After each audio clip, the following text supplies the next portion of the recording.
Okay, so this is the third part of our presentation looking at the basics of cryptography.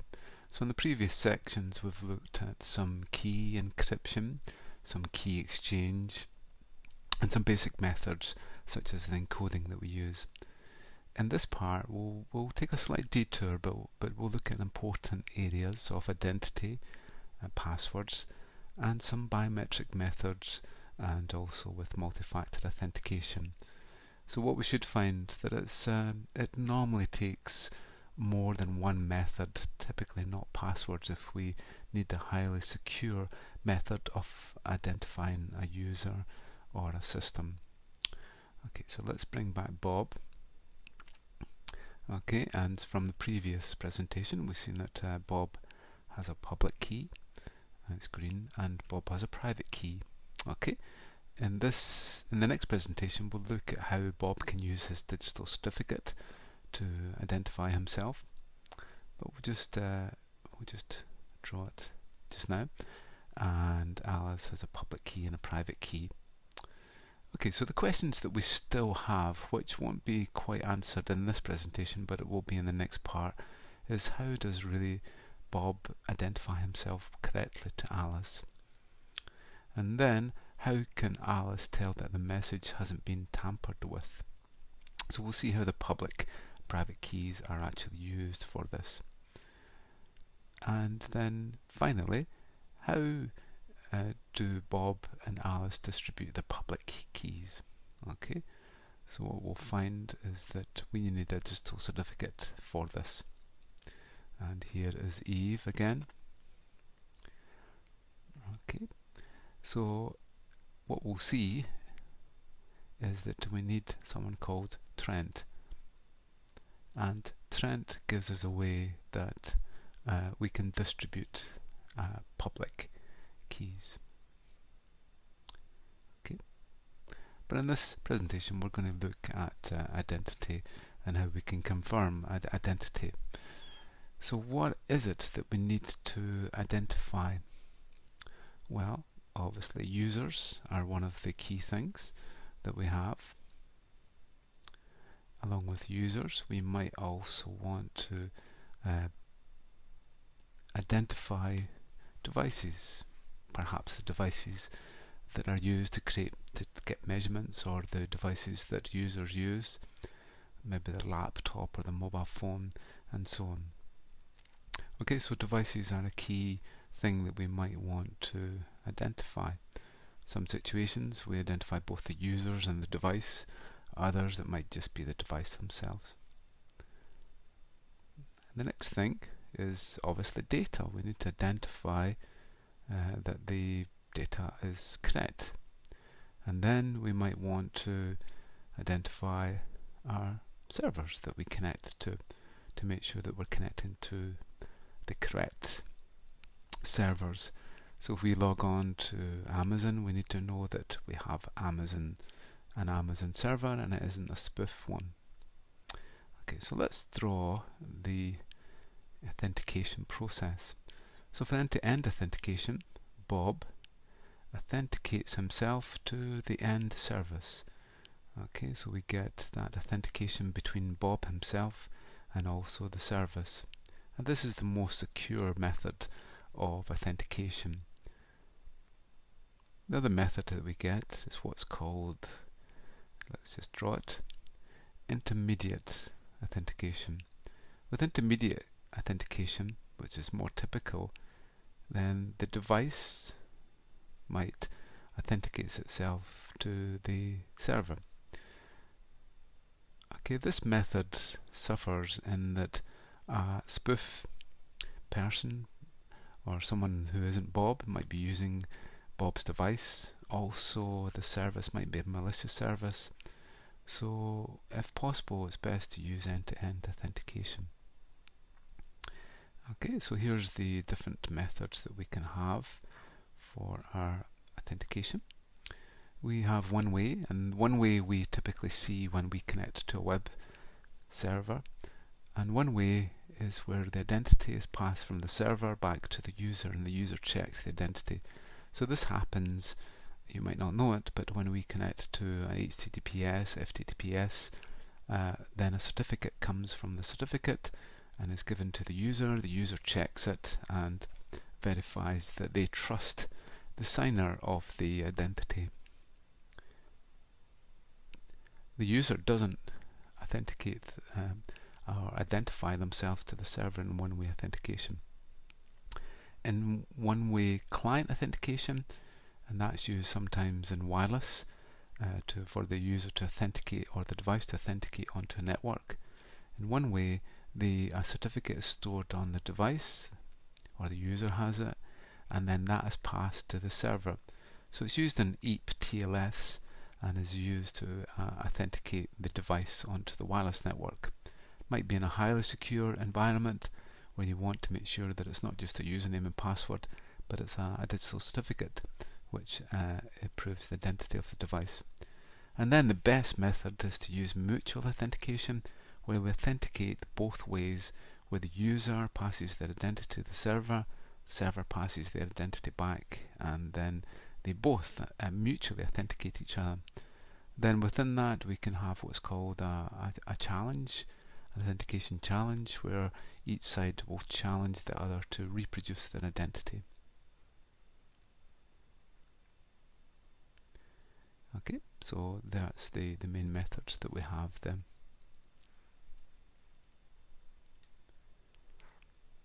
Okay, so we've seen.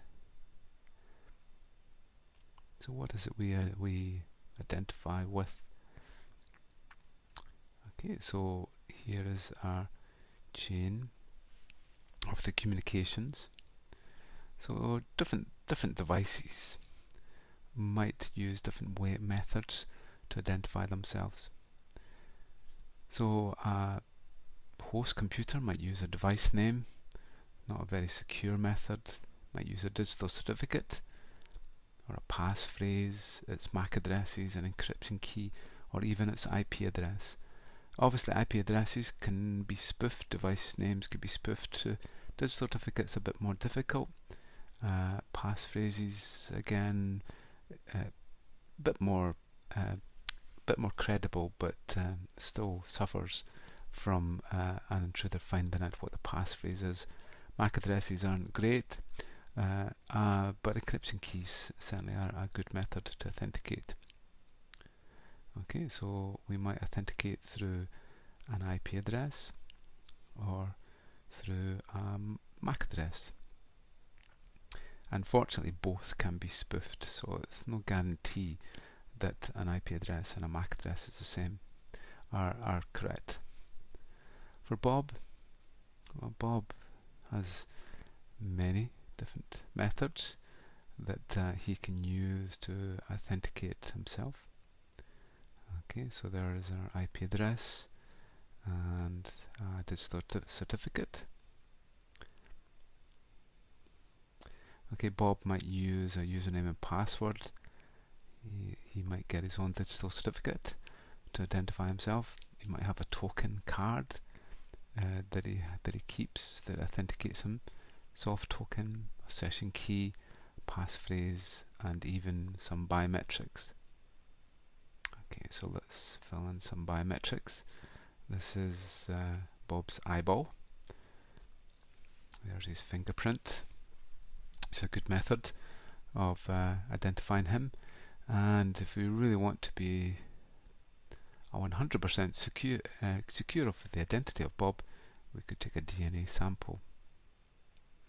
And then we could use a digital certificate.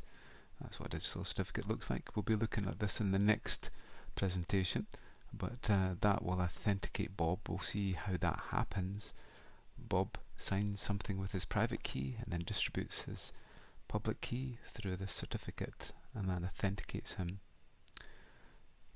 This is a token card, might have an RFID card or a chip on it, but Bob will often use his public and his private key to be able to identify himself.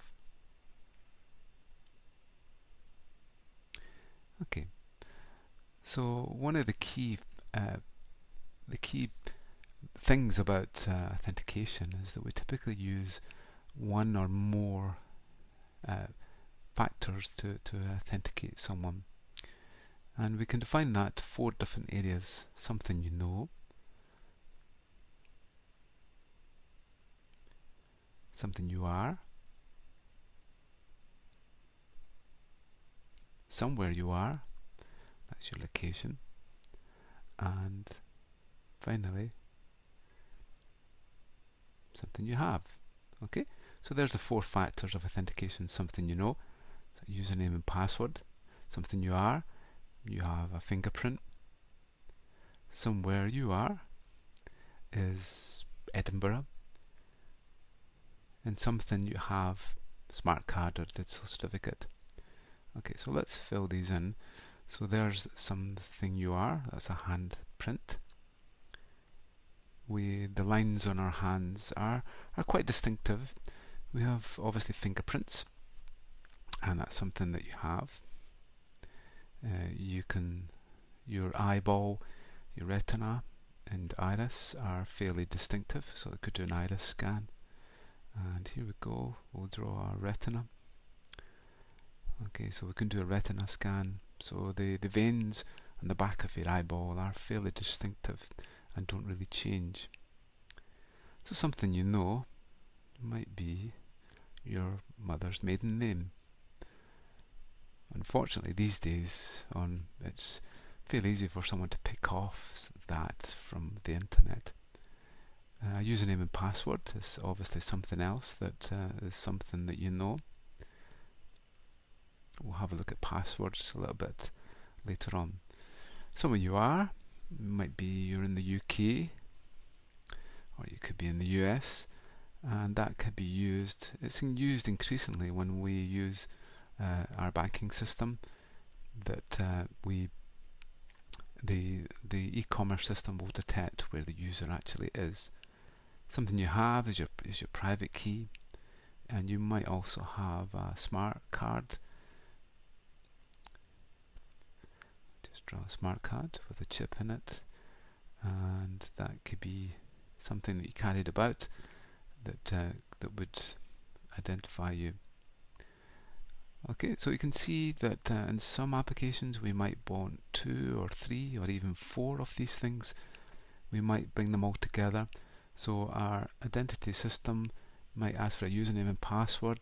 Then with a handprint, it detects where you actually are, possibly with your mobile phone, providing GPS, and then might also have a smart card there. Okay, so there's your digital certificate, and then something you have is a network card. Each of these methods vary in terms of their ease of use. Okay, so let's plot ease of use here, and then at the other end we'll look at the robustness of the authentication, how good it is. At the very bottom of this, very easy to use, is obviously no username and password. Unfortunately, it's not really very robust in terms of authentication. So a little bit up from that is to use DHCP, MAC addresses. We get a MAC address and it will validate the device. Quite easy to use. There's our computer, but really not very good in terms of authentication, especially of the user, and MAC addresses can also be spoofed. A little bit up from that we have a username and password which is static and never changes. Okay, a little bit easier to use, a bit more robustness in the authentication. And then something that's not as easy to use is obviously to use a username and password which has an age on it and will age out. And then let's plot the next one, fairly easy to use, and that's with the digital certificate. We install a digital certificate on a machine and we can pass it. And we'll see problems with digital certificate in the next part of the presentation. Then we have a one-time password, and again we'll see this in a later presentation. This allows us to authenticate ourselves once, and then we iterate the password from there. Then the not so easy to use but fairly robust is to use tokens or soft tokens like a card. And then up here, not so easy to use, but fairly robust, we have good old biometrics.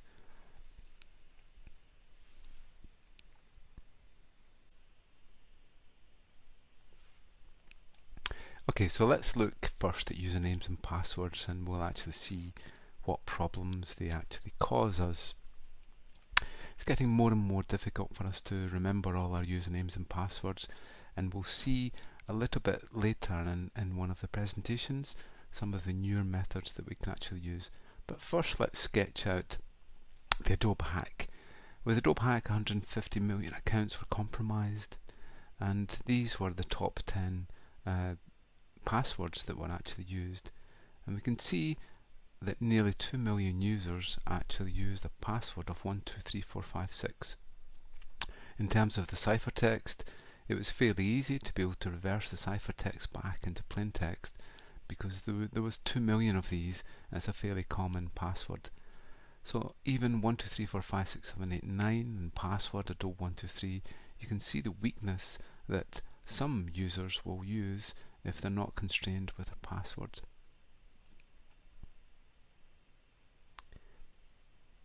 Okay, so we have many problems with passwords. We might have a full range of them. That's the number of passwords that we can get.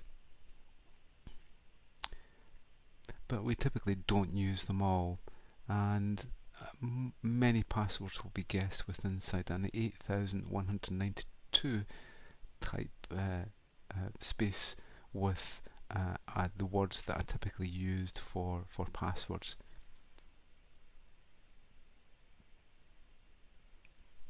Okay, so let's look at some problems with passwords. We'll take the top 10 problems with passwords. So one of the major ones, as we've just seen from the Adobe hack, is when the user uses very simple passwords which can be very easily guessed. Password, QWERTY, 123456 and so on. So easy for an intruder to be able to guess these. Also, when they use some basic words, in this case castle and ankle, all that are from a standard dictionary that can be fairly easy to search for. Then a typical one is to use for Facebook a Facebook password, and then when we log into Yahoo, we actually use a Yahoo name. It's very typical for users to use company names for that. Then there are obvious password hints. If someone was to put on a password hint as capital of Scotland, it kind of gives away the game with Edinburgh as a password. And with the Adobe hack, there was 559,000 odd passwords with the name dog, and then also with name. So it wasn't too difficult for someone to go on someone's Facebook account and find out the name of their dog. Okay, so here's a little dog here. Very typical to use the name of a pet, the name of a child, and so on. Okay, so if we look back at this, then if we have a simple sequence, so most users will go for a simple sequence of 123456 or ABC 123 or 111 and so on. Okay, so you can see here there's Napier, and then you're asked to put an extra number on the end, and in most cases it'll be 1. Then there are admin passwords, as we've seen, where there's a password with an 5 replacing S. Secret, we have the 3 replacing the E, and so on. Then at number 9, we've got phrases. Okay, let me in is a very typical one. And here's another one, no password. And then for a final one, we've got obvious numbers and sequences.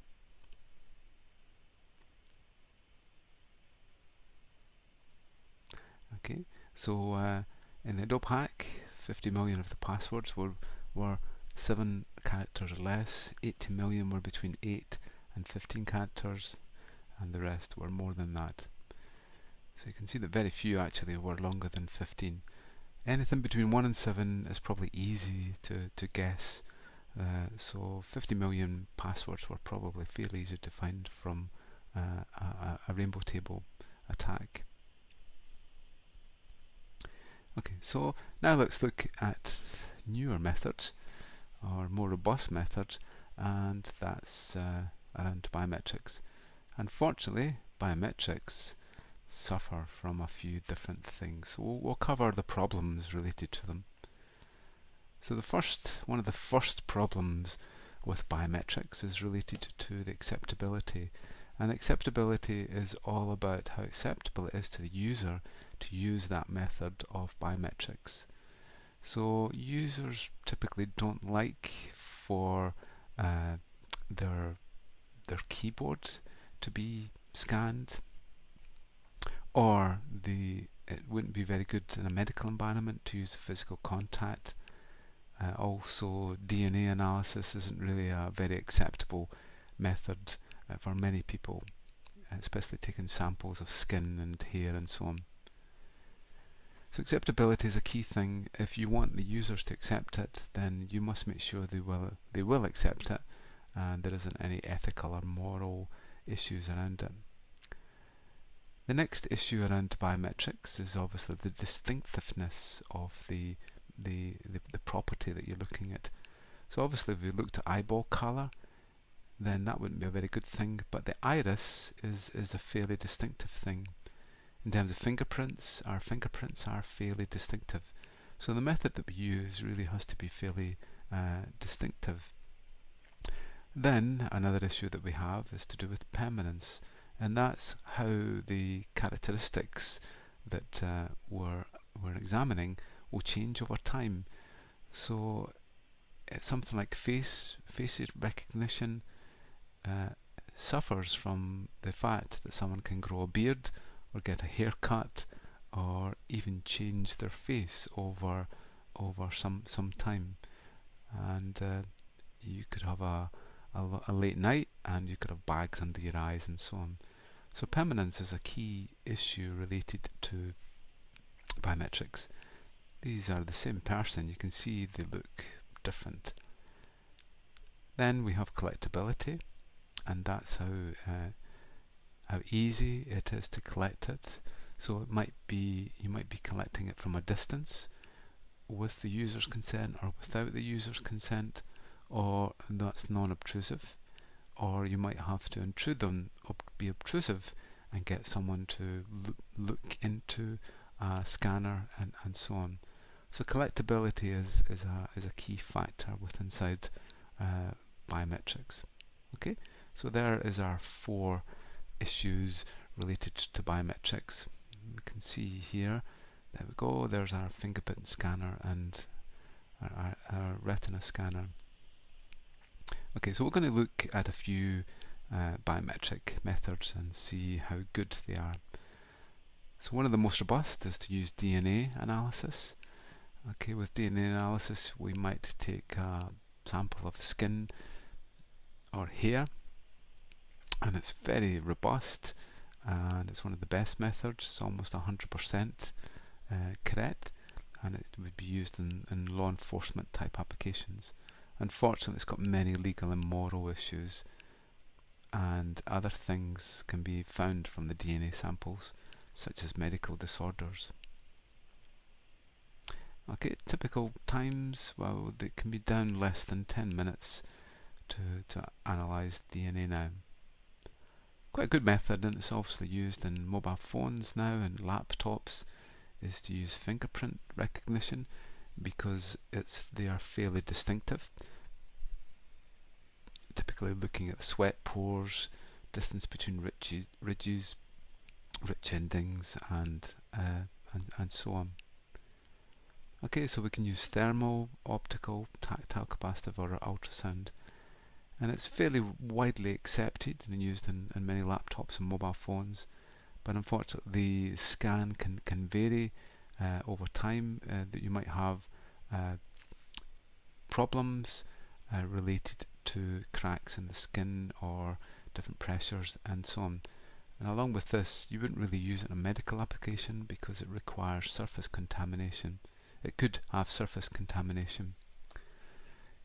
A fairly robust method is to use an iris scan because our eyes are fairly distinctive in terms of the markings. So it's the cornea, filaments, crypts, pits, freckles, and so on. It's one of the best methods, and because we've mostly got fairly unique irises, and it's very difficult to trick the system too. But unfortunately, it's affected by wearing glasses. Also, many users don't like when the scanner looks into their eyes and so on, and can be fairly expensive to implement. An improved method is actually with a retina scan, because with this the device shines a light onto the eye and then analyzes the blood vessels at the back of the eye, and these are distinctive and don't really vary much over time.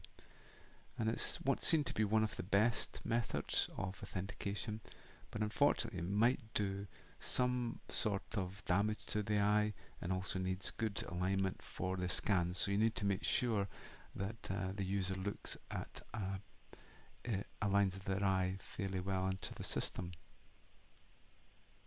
Okay, so let's look at some more biometric methods. One that's been increasingly used is face recognition, and with face recognition it can be non-obtrusive. It can be done from afar and typically used in an airport, high secure type environment, where the distance between of the mouth is used to be able to determine the different faces. Another method is with the hand scanner. So with this we look at the length of the fingers, the position of the knuckles and so on, and it's actually one of the most widely used and most accepted methods because it's contactless and it can be done with high volume. It can be done in high volume, and it's used often to get access to sensitive areas, but it can be inaccurate. Okay, so here's our face scanning method. Okay, we can take a 2 or 3D image of it, and it will try and match to the distance between the eyes, width of the forehead, size of the mouth, chin, and so on. So it's fairly good for non-obtrusive scanning and remote, but unfortunately, as we've seen, the permanence factor is a problem, and if someone grows hair or has glasses, then it suffers greatly. Okay, so let's have a look at some more methods. One that's increasing in its application is vein patterning, and with this there is a scan done on the back of the hand when we make a fist, and then it will look at the vein structure within inside the hand using infrared.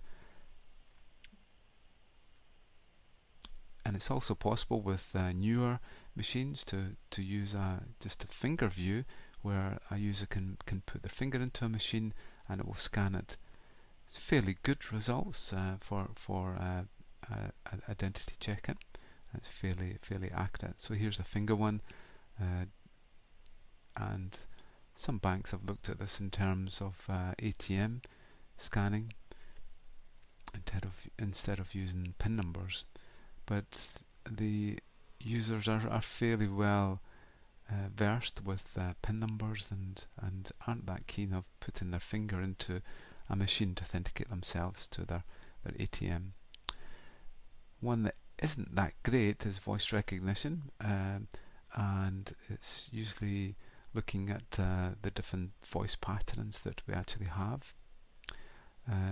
And it's fairly good for in applications where there are telephone monitoring systems, but it does degrade with background noise and when the user's voice changes, such as when they've got a cold or have been exercising, and so on.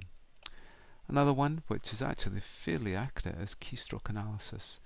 And with keystroke analysis, an agent sits on a computer and monitors how a user uses the keyboard. So it might be looking at how they spell, how many characters they type per minute, what things they always misspell, and so on. Unfortunately, people don't like this one because they feel like the system is actually spying on them. Also, it can change with the behavior. But it can also be matched up with other methods to identify the user, such as with username and password, and then to analyze their keystrokes. One of the weirdest is ear recognition. So our ears are fairly recognizable from a system.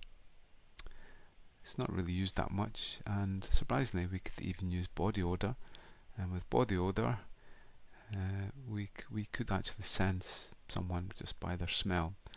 And then finally we can have personal signature recognition.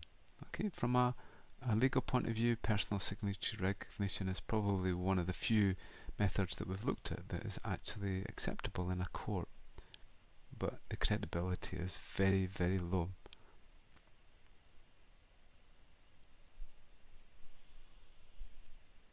Okay, so that's given us an overview of identity. In the next part, we're going to look in more detail at digital certificates and public keys and how we identify, and then how we can make sure that messages aren't actually changed. So the one thing we'll look at is we'll see that private key is typically used to keep messages secret, and it's public key methods which is used to identify the users.